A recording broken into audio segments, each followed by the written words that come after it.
Welcome to Executive Exchange Radio with moderator Joe Cristiano, America's corporate exorcist. Hosted by Dr. Jennifer Beeman and George Gutierrez, trusted advisors to chief executives and business leaders across the nation. If you would like to add to the conversation, call 646-652-4620. But what I would like for him to do briefly, from the leadership perspective, is to explain to everybody listening what the heck is a command sergeant major. And by, what is that? What? Tell us what that is.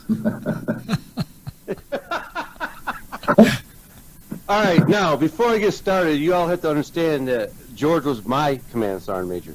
I worked for George, but I will have the honor of explaining what a command sergeant major is.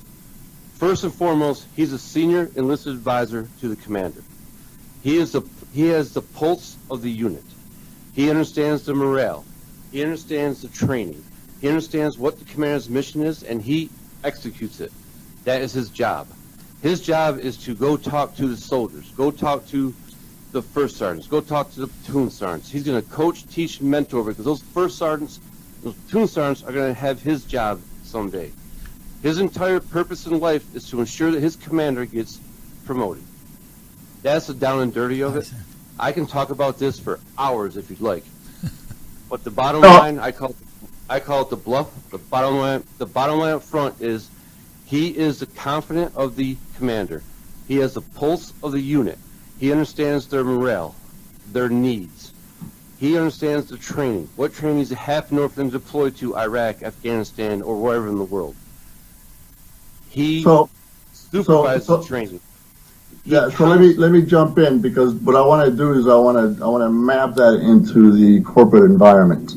Okay. So in the military, depending on which branch of service, it takes about anywhere between 15 to 20 years to grow a sergeant major. Okay, so by the time you reach that level of command, you have certain expertise, skills, and knowledge within the sphere of both leadership and technical areas that make you very valuable to the organization.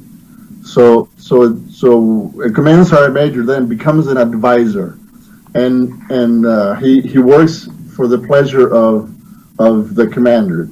Something similar to a vice president or a chief operating officer. Okay. So if you think about a chief operating officer is a generalist that understands day-to-day operations and has got his fingers in everywhere within the organization. Well, a command sergeant major works for no one other than that one person. He reports to that commander. So that CEO or that commander gives that particular senior leader some guidance and directions and says, this is the way that I want you to be my eyes and my ears in these areas, and I want you to go around and teach, coach, and mentor, train, and disciple as you see fit. And then sometimes throughout the day, throughout the week, or whenever the commander decides, they come back and they compare notes about the health of the organization. So a command sergeant major is a seasoned leader, is a crusty old guy or gal that doesn't necessarily have to be old, but as a person that has spent over 80% of their time out in the field, out with the workforce, very little office time. They know everything about the organization. They know how the machines work. They know how the computers work. They know how the weaponry works. They know everything about what the training environment looks like. They know everything about human resources. They are a generalist in every area, and they become master trainers. So when they're properly utilized, they are a value add and an organizational multiplier, because it helps the commander to grow the organization both through strategy and through tactics. So any organization today here in our business environment that is lucky enough to hire someone with that kind of background, Joe can find a person that can work through all these human relations and all these employee managerial relationships that we're talking about, and very well, because the skills that they bring are very adaptable. So, for example, in Steve's world, when he was in active duty, he had programs that were called NCO development program. Well, here in the corporate world, we call them leadership development programs. And so he also had non-commissioned officer of the quarters. So here we call them, supervisors of the quarters. They have very detailed programs that they actually used, to help organizations grow. And that experience and that knowledge that people like Steve have are easily adaptable to the organizational environment that allows the organization to behave in the strategic direction, that the chief executive want those organizations to go into.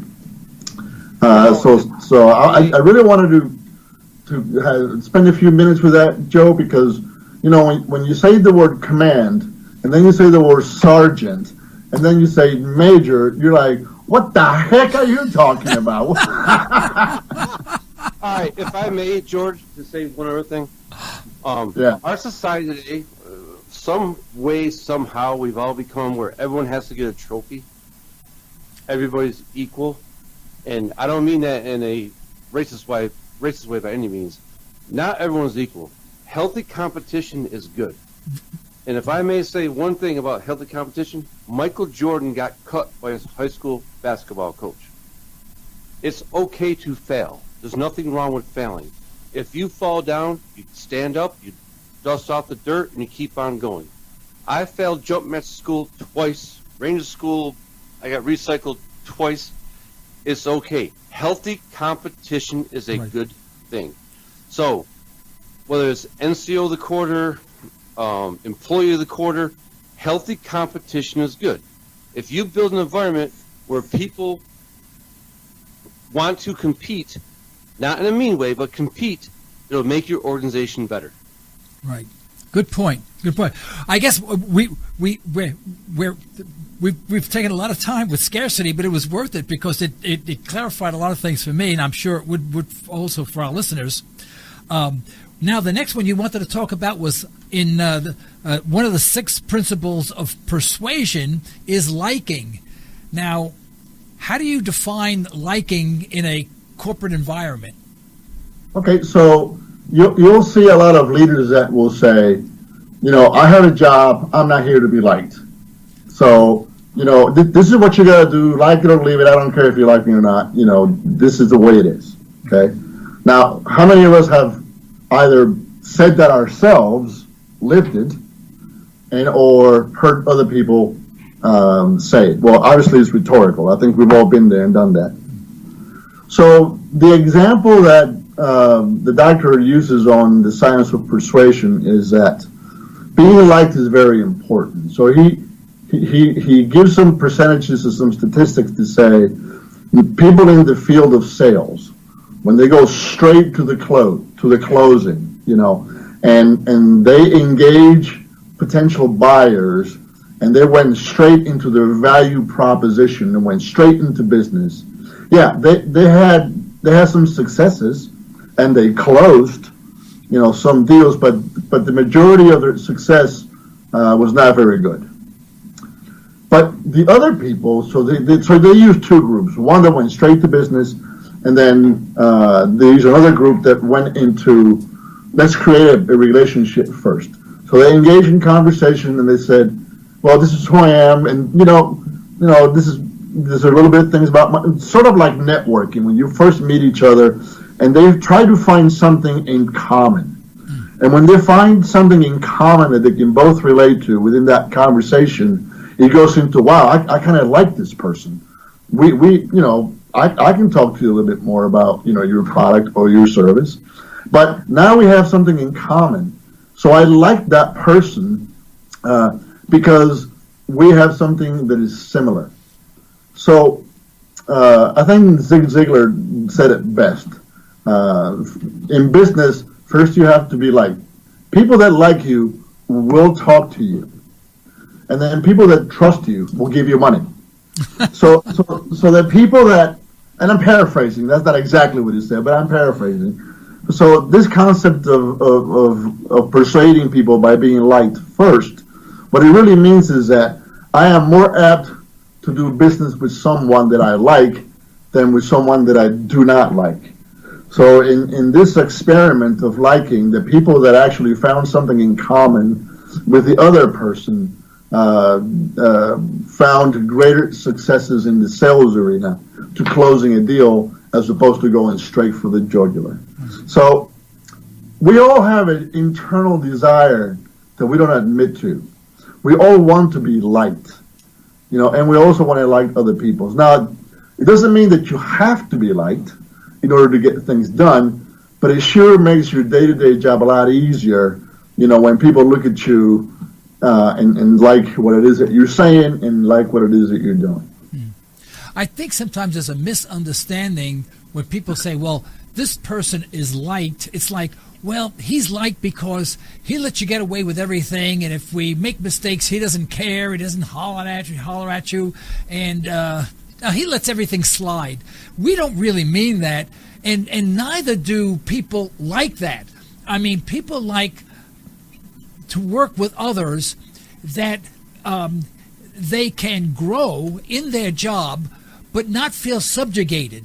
And as a result, now the person may have very, very strict rules and rules to work by, but they're respected for that if they know how to execute that in a humane way, in a way that benefits the employee as well as the company, rather than the person who says, don't worry about it, or conversely, the person that as soon as you make a mistake, pounces all over you. Now, in one case, the person is sort of liked, but they don't make you like yourself because you're not accomplishing anything.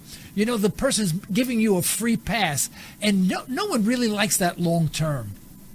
No. So you got to keep it within the context of what we're talking about. So we're talking about really the science of persuasion. Right.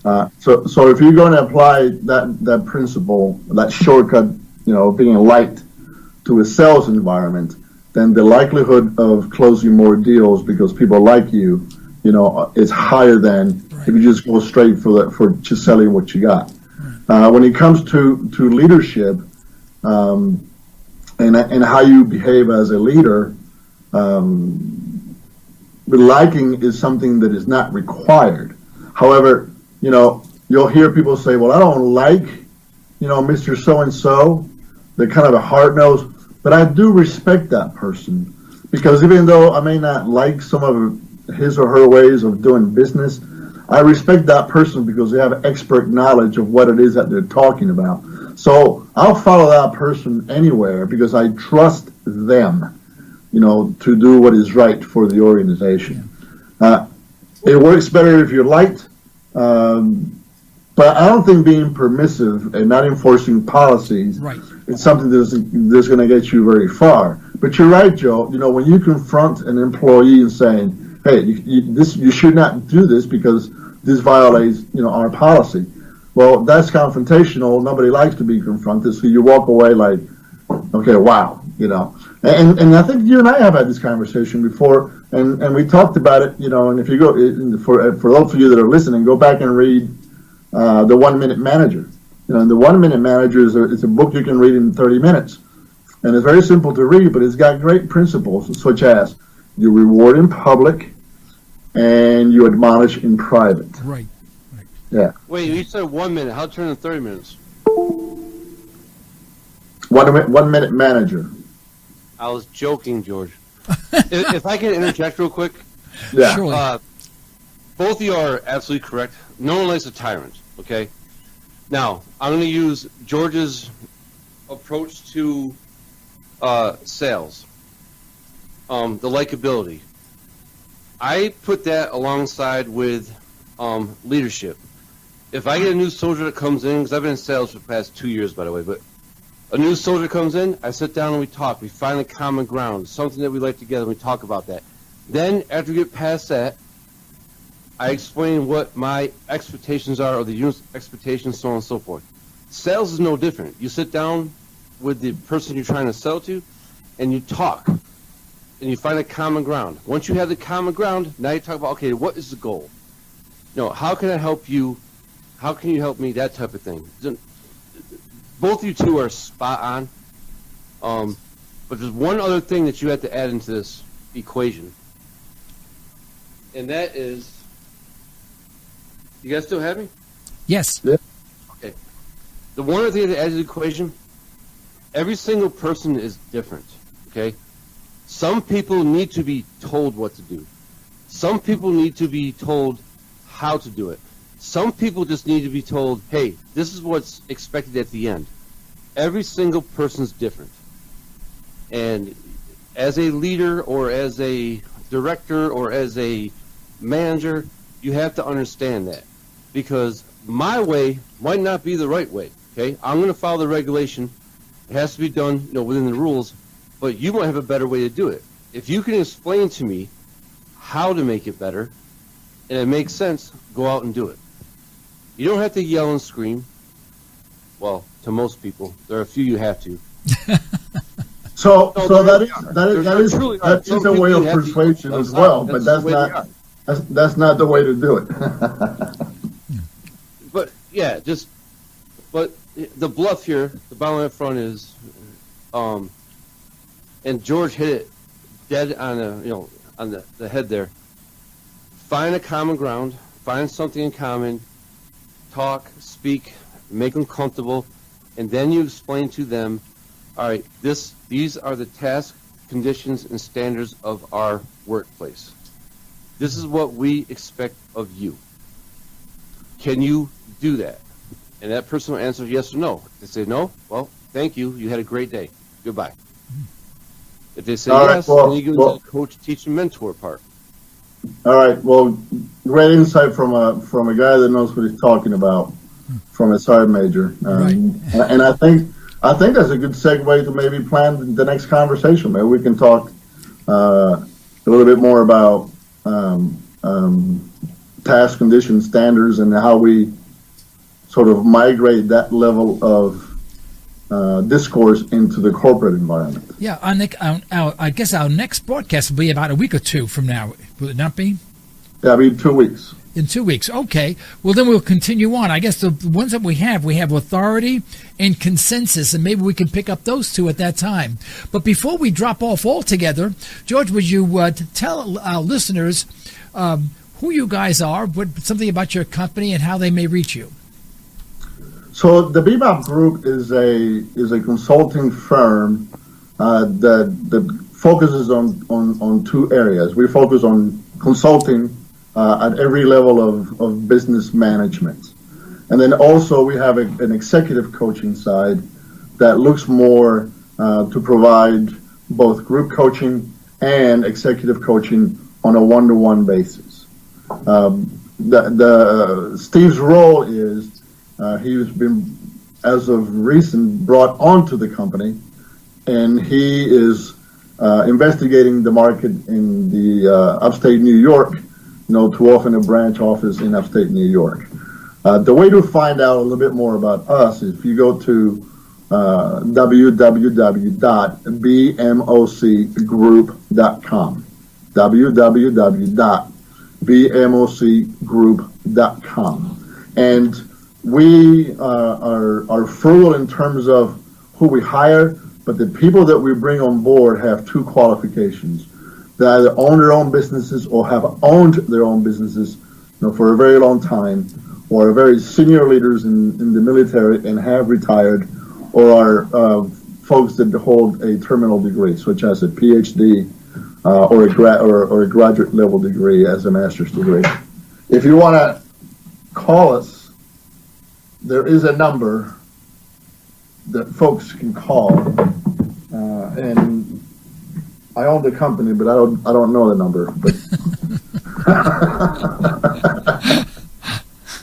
But the number is 888-720-6996.